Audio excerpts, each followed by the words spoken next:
भाजप उन्माद हत्तीसारखं वागतोय. हा उन्मादपणा संपवायचा आहे. शिवसेनेच्या नाशिकमधील निर्धार मेळाव्यातून अंबादास दानवेंचा हल्लाबोल.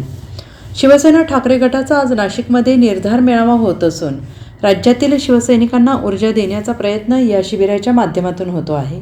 पक्षप्रमुख उद्धव ठाकरे यांनी मेळाव्यातून शिवसैनिकांना मार्गदर्शन करणार आहेत. तत्पूर्वी शिवसेना नेते आणि विरोधी पक्षनेते अंबादास दानवेंनी नाशिकमधील मेळाव्यात भाजपवर तोफ डागली. मेळाव्याच्या माध्यमातून संघटनेचा आत्मा आणि पुनर्बांधणी होत आहे. शिवसेना प्रमुख शरीररूपाने आपल्यामध्ये नसतील, पण त्यांचे विचार आपल्या रोमरोमामध्ये रुजलेला आहे, असं दानवे यांनी म्हटलेलं आहे. तसेच भाजप हा उन्माद झाल्या हत्तीसारखा वागत आहे. तो उन्मादपणा आपल्याला संपवायचा आहे, अशी टीका दानवे यांनी भाजप नेत्यांवर केली आहे. शिवसेनेची ताकद आपल्याला माहीत नाही. मुंबईत आपलं आंदोलन दाबण्याचा प्रयत्न झाला. आंदोलन का दाबलं जातं? जेव्हा त्याचा भडका उडणारा असतो. भाजप उन्माद असल्याच्या हत्तीसारखा वागत आहे. आपल्याला हा उन्मादपणा खत्म केला पाहिजे, असं म्हणत अंबादास दानवे यांनी भाजपवर हल्लाबोल केला आहे. आता लबाडानो पाणी द्या हे आंदोलन आम्ही उद्यापासून 1 महिना संभाजीनगरमध्ये करत आहोत, असंही दानवेंनी म्हटलं आहे. 8 जून रोजी मराठवाड्याचा शिबिर करणार आहोत. 8 जिल्ह्यांचं मिळून हे शिवसेना जे पक्षाचं शिबिर असणार आहे.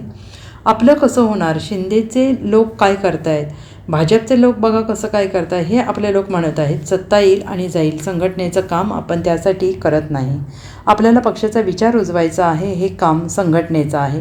राहुल गांधी यांनासुद्धा खुशवंत सिंह या पत्रकाराने सांगितले की तुम्हाला संघटनेचं काम कसं असतं जाणून घ्यायचं असेल तर महाराष्ट्रात जा आणि शिवसेना पक्षप्रमुख यांचं काम बघा, असा किस्सा अंबादास दानवे यांनी यावेळेस शिवसैनिकांना सांगितला आहे.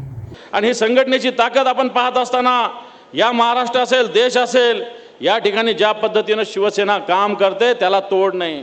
आज उद्धवजी ठाकरे साहेब एकटे लढा देत आहेत. आज देशातले पंतप्रधान आले इथं या महाराष्ट्रात तरी उद्धवजीवर टीका करतात. या राज्यातला चिल्लर नेत्यापासून राज्याचा नेता उद्धवजीवर बोलतात. मला सांगा, ज्याच्यात दम आहे त्याच्यावरच टीका होत असते ना. ज्याच्यात दम आहे त्यालाच विरोध होत असतो ना. मग शिवसेना संपली संपली संपली म्हणणाऱ्याला मी सांगतो, मग तुम्ही उद्धवजीवर टीका कशाला करता? संजय राऊतांवर टीका कशाला करता? संजय राऊत कोणी उचलं की संजय राऊत असे, संजय राऊत तसे.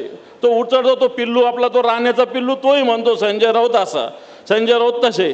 अरे संजय राऊत साहेब, उद्धवजी ठाकरे साहेब, हे लोक आपल्या पक्षाची भूमिका मांडतात आणि भूमिका यांना टोचते, बोचते. कसं लागतं, कसं लागतं? राऊत साहेब सकाळी बोलल्यावर कसं दिवसभर यांना बोचतं.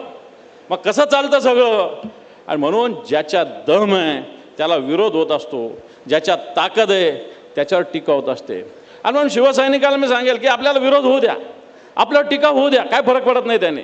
मग ही विरोध आणि ही टीका याच्यातूनच जर आपण सक्षमपणे स्वाभिमानाने या पायावर उभं राहिलो ना, तर येणाऱ्या काळामध्ये या महाराष्ट्रात आपल्याला कोणी थांबवू शकणार नाही. Bureau report SBN Marathi, Nashik.